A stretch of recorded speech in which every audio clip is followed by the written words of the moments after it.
याचं भारे हा ना इंटर्नशिपचं टेन्शन ना प्लेसमेंटचं टेन्शन.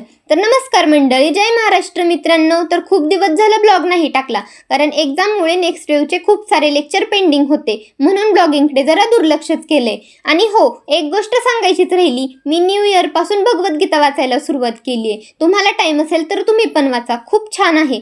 तर मम्मीचा उपवास होता म्हणून मम्मीसाठी सकाळी खिचडी केली आणि ती पण माझ्याकडून चुकून थोडी करपूनच गेली. माझ्याकडून कधी कोणतं चांगलं काम होतं तेव्हा. कितने टैलेंटेड हैं आप, अमेजिंग.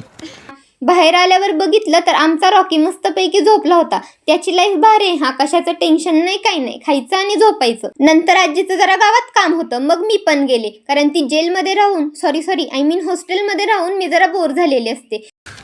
तू समझा? हाँ. नहीं, तू समझा नहीं. त्यामुळे घरी आल्यावर मला जरा इकडं तिकडं भटकायला खूप जास्त आवडतं. आमच्या इकडे बघा, जिकडे बघेल तिकडे नारळाचीच झाडेत. बँकेत जरा काम होतं ते केलं आणि तिथेच जरा गावातली मंदिरं होती, मग दर्शन घेतलं. आणि आजीसोबत दर्शन घेता घेता आजी तिथल्या मंदिराचा इतिहास सांगणार नाही असं कधी होणारच नाही. तुमची पण आजी तुम्हाला असंच सांगतच असणार. तर व्हिडिओ आवडल्यास लाईक करा, कमेंट करा आणि फॉलो करायला विसरू नका. भेटूया पुढच्या व्हिडिओमध्ये. Bye bye.